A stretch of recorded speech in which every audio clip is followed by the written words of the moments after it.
सभी को मेरा नमस्कार। मुझे उम्मीद है और पूरा भरोसा भी है कि आप सभी लोग अच्छे होंगे, क्योंकि आज का जो हमारा ये वीडियो है और जो चर्चा का विषय है उसमें हम बहुत महत्वपूर्ण पहलू पे बात करने वाले हैं, जो सभी के लिए बहुत ज़्यादा इम्पोर्टेंट है। क्योंकि बच्चे ये समझ के बैठे हुए हैं कि उनका एग्ज़ामिनेशन फॉर्म भरा जा चुका है और बस रिजल्ट का और परीक्षा का इंतज़ार कर रहे हैं, जो ऐसा नहीं है।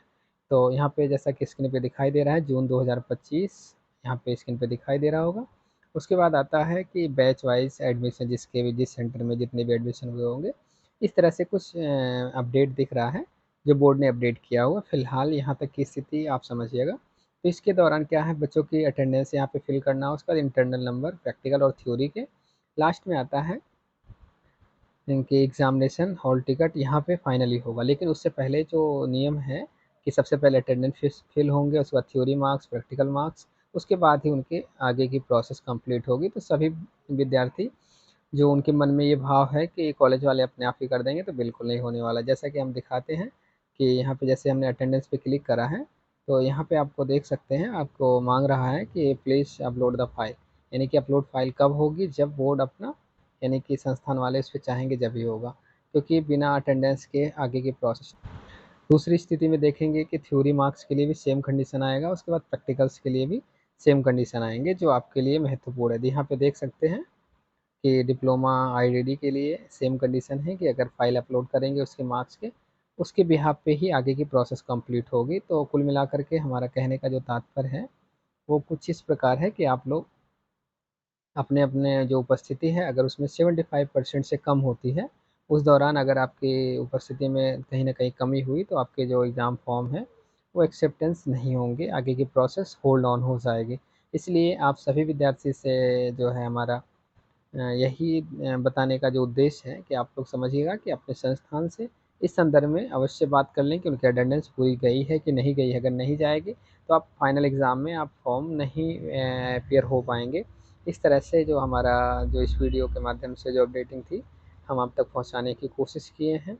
मुझे उम्मीद है कि आप सभी लोग ध्यानपूर्वक इस चीज़ को देखे होंगे, समझे होंगे और आने वाले समय में उसका सदुपयोग करेंगे।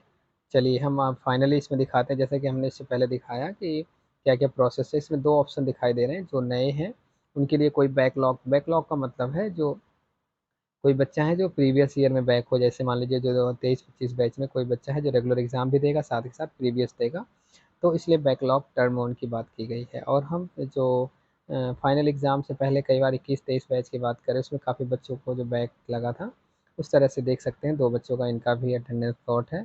ये भी इनके आगे प्रोसेस दिखाई देगी। इसमें यहाँ पे 0 दिख रहा है, इसलिए दिख रहा है कि प्रोसेस अभी कंप्लीट नहीं हुआ है। तो कुल मिलाकर के आप लोग समझिएगा कि जो अपने संस्थान है उससे बना कर के रखें, उसकी जो अटेंडेंस है उसको आप लोग फ़ॉलो अप ज़रूर करें, क्योंकि बिना फ़ॉलो अप के आपकी जो समस्या है वो दूर नहीं हो सकती है। तो अपने अपने संस्थान से इस चीज़ को अवश्य फ़िल करा लें, जिससे आने वाले परीक्षा में आप शामिल हो सकें, क्योंकि इसकी अंतिम तिथि जो है 5 तारीख है। 5 तारीख के बाद ये क्लोज़ हो जाएँगे, जिसकी उपस्थिति यहाँ से चली जाएगी। वही फॉर्म भरने के बाद भी अगर उपस्थिति में जो परसेंटेज है वो कम होगी या प्रैक्टिकल में नंबर कम होंगे, तो आगे के एग्ज़ाम के लिए उनके लिए कहीं न कहीं कठिनाइयों का सामना करना पड़ सकता है। इसलिए सभी लोग इस वीडियो को ध्यानपूर्वक देखें, समझें और एक-दूसरे के साथ शेयर ज़रूर करें, जिससे आने वाले समय में उसको जो है सभी को लाभ प्राप्त हो सके। बहुत-बहुत धन्यवाद। गूगल पे आप सभी लोग टाइप करेंगे NBRRCI, आगे की प्रोसेस दिखाई देगी। जो भी जानकारी चाहिएगा, तो आप एक-एक करके देख लेंगे। मुझे उम्मीद है कि आप सभी को कुछ न कुछ फ़ायदा ज़रूर मिलेगा। इसमें मेरे भी वीडियो दिखेंगे। आगे हम चलते हैं नई जानकारी के लिए। धन्यवाद।